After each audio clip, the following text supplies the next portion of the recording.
Episode number 345. Would you like to have a physician called? Said the woman.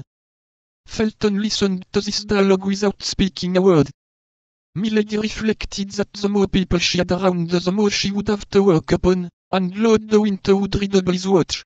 Besides, the physician might declare the ailment feigned, and Milady, after having lost the first trick, was not willing to lose the second. Go and fetch a physician, said she. What could be the good of that? This gentleman declared yesterday that my illness was a comedy. It would be just the same today, no doubt, for, since yesterday evening they have had plenty of time to send for a doctor. Then, said Felton, who became impatient, say yourself, madam, what treatment you wish followed. How can I tell? My God! I know that I suffer, that's all. Give me anything you like, it is of little consequence. Go and fetch Lord de Winter, said Felton, tired of these eternal complaints. Oh, no, no, cried Milady. No, sir, do not call him, I conjure you. I am well, I want nothing, do not call him. She gave so much vehemence, such magnetic eloquence to this exclamation, that Felton in spite of himself advanced some steps into the room. He has come, thought Milady. Meanwhile, madam, if you really suffer, said Felton, a physician shall be sent for, and if you deceive us, well, it will be the worse for you. But at least we shall not have to reproach ourselves with anything.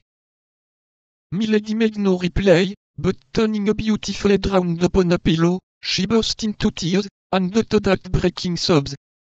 Felton surveyed her for an instant with his usual impassiveness. Then, seeing that the crisis threatened to be prolonged, he went out. The woman followed him, and Lord de Winter did not appear. I fancy I begin to see my way, murmured Milady, with a savage joy, burying herself under the clothes to conceal from anybody who might be watching this burst of inward satisfaction. 2 hours passed away. Now it is time that the malady should be over, said she. Let me rise, and obtain some success this very day. I have but 10 days, and this evening 2 of them will be gone. In the morning, when they entered Milady's chamber they had brought her breakfast. Now, she thought, they could not long delay coming to clear the table, and that Felton would then reappear. Milady was not deceived. Felton reappeared, and without observing whether Milady had or had not touched the repast, made a sign that the table should be carried out of the room, it having been brought in ready spread. Felton remained behind, he held a book in his hand. Milady, reclining in an armchair near the chimney, beautiful, pale, and resigned, looked like a holy virgin awaiting martyrdom. Felton approached her, and said, Lord de Winter, who is a Catholic, like yourself, madam, thinking that the deprivation of the rites and ceremonies of your church might be painful to you, has consented that you should read every day the ordinary of your mass, and here is a book which contains the ritual